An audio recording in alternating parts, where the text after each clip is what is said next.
மே மாதம் 5 முதல் 11 வரை 27 நட்சத்திரங்களுக்கு பணம் வரக்கூடிய நாட்கள். அஸ்வினி நட்சத்திரக்காரர்கள் இந்த வாரத்தில் ஆஞ்சநேய பெருமான் வழிபாடு மிக மிக அற்புதம், மிக மிக சிறப்புங்க. ஓகேங்களா?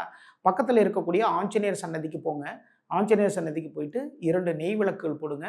ஆஞ்சநேய பெருமானுக்கு துளசி மாலை கட்டி போடுங்க.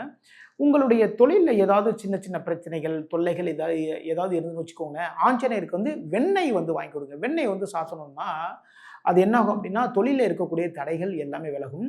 இந்த ஆஞ்சநேய பெருமான் சன்னதி 9 முறை சுற்றி வாங்க. சுற்றி வந்துட்டு சன்னதிக்கு முன்னாடி மனமுருக வழிபாடு செஞ்சிட்டிங்கன்னு வச்சுக்கோங்களேன், தொழிலில் இருக்கக்கூடிய தடைகள் விலகும். தொழில் சம்பந்தமாக எதிரிகள் சில பேர் இருப்பாங்க. ஓகேங்களா? அவங்க மூலமாக பெரிய தொல்லைகள், இந்த பிரச்சனைகள் எல்லாமே விலகிய ரொம்ப அற்புதமான ஒரு வாழ்க்கை உங்களுக்கு ஆஞ்சநேய பெருமான் கொடுப்பார். இந்த வாரத்தில் 5, 7, 9, 11 இந்த நாட்கள் பணவரவுகள் அள்ளி தரக்கூடிய நாட்களாக உங்களுக்கு அமைது. இந்த நாட்களில் முக்கியமான எந்த வேலை இருந்தாலும் செஞ்சு பாருங்க, பெரிய அளவில் முன்னேற்றங்கள் ஏற்படும். 7 கமெண்ட் பண்ணுங்க. இந்த வாரம் உங்களுக்கு சக்சஸான வாரமாக மாறும். பரணி நட்சத்திரக்காரர்கள் இந்த வாரத்தில் குரு பகவான் வழிபாடு பண்ணுங்க. நவகிரகத்தில் இருக்கக்கூடிய குரு பகவானுக்கு கொண்ட கடலை மாலை போடுங்க. மஞ்சள் வஸ்திரம் சாத்துங்க. மல்லிகை பூ சரம் வாங்கி கொடுங்க. 2 நெய் விளக்குகள் போடுங்க. அந்த நவகிரக சனி 9 முறை சுற்றி மனமுருக வழிபாடு செஞ்சிட்டிங்கன்னு வச்சுக்கோங்களேன், தொழில் தொடர்பான ஒரு எதிரி, ஓகேங்களா, எப்பயுமே ஒரு டிஸ்டர்ப் பண்ணிட்டே இருப்பாங்க. இது மாதிரியான எதிரியுடைய தொல்லைகள் எல்லாமே விலகும். உங்களுடைய முயற்சிகளில் முன்னேற்றங்கள் மட்டுமே ஏற்படுங்க. ஒரு வியாபாரம் சம்மந்தமாக சில முயற்சிகள் எடுக்கிறோம். ஒரு கடை ஒன்று போடலாங்கிற ஒரு முயற்சி எடுக்கிறோம். அதில் பார்த்தீங்கன்னா பணவரவு இல்லாமல் ரொம்ப கஷ்டப்பட்டுட்டு இருக்கோம். நீங்கள் குரு பகவான் வழிபாடு பண்ணுங்கள்.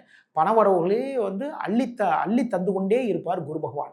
இந்த வாரத்தில் 5, 6, 8, 10 இந்த நாட்கள் பணவரவுகள் அள்ளித்தரக்கூடிய நாட்களாக உங்களுடைய நட்சத்திரத்திற்கு அமைது.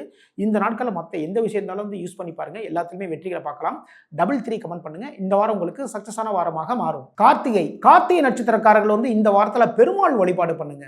உங்க வீட்டுக்கு பக்கத்தில் இருக்கக்கூடிய பெருமாள் கோவிலுக்கு போங்க. பெருமாளுக்கு துளசி மாலை வாங்கி கொடுங்க. 2 நெய் விளக்குகள் போடுங்க. பெருமாள் சன்னதி 9 முறை சுற்றி வாங்க. ஓகேங்களா? 9 முறை சுற்றி வந்துட்டு பெருமாள் முன்னாடி மனமுருக வழிபாடு செஞ்சிட்டிங்கன்னு வச்சுக்கோங்களேன், தொழிலில் இருக்கிற போட்டிகள், பொறாமைகள் எல்லாமே விலகும். உங்களுடைய அனைத்து காரியங்களும் வெற்றி வாய்ப்புகள் மட்டுமே கொடுப்பார். அது மட்டும் இல்லைங்க, உடல் சார்ந்த ஏதாவது ஒரு டிஸ்டர்ப், எப்பயோ ஏதோ ஒரு டிஸ்டர்ப் இருந்துகிட்டே இருக்குது அப்படின்னு நீங்கள் நினைக்கிறீங்களா, இந்த பெருமாள் வழிபாடு பண்ணிங்கன்னு வச்சுக்கோங்களேன், அந்த தொல்லைகள் அனைத்துமே விலகும். வேலைகள் அப்படி ரெக்க கட்டி பறப்பீங்க. அவ்வளோ அழகாக எல்லா வேலைகளையுமே பார்ப்பீங்க. இந்த வாரத்தில் 6, 7, 9, 11 இந்த நாட்கள் மிக மிக சிறப்பான நாட்கள். பண வரவுகள் அள்ளித்தரக்கூடிய நாட்களாக இந்த நாட்கள் உங்களுக்கு அமைது. அது மட்டும் இல்லைங்க, முக்கியமான எந்த வேலை இருந்தாலும் இந்த நாளாக செஞ்சு பாருங்கள், எல்லாத்துலேயுமே வெற்றி வாய்ப்புகளை பார்க்கலாம். 5 கமெண்ட் பண்ணுங்கள். இந்த வாரம் உங்களுக்கு சக்ஸஸான வாரமாக மாறும்.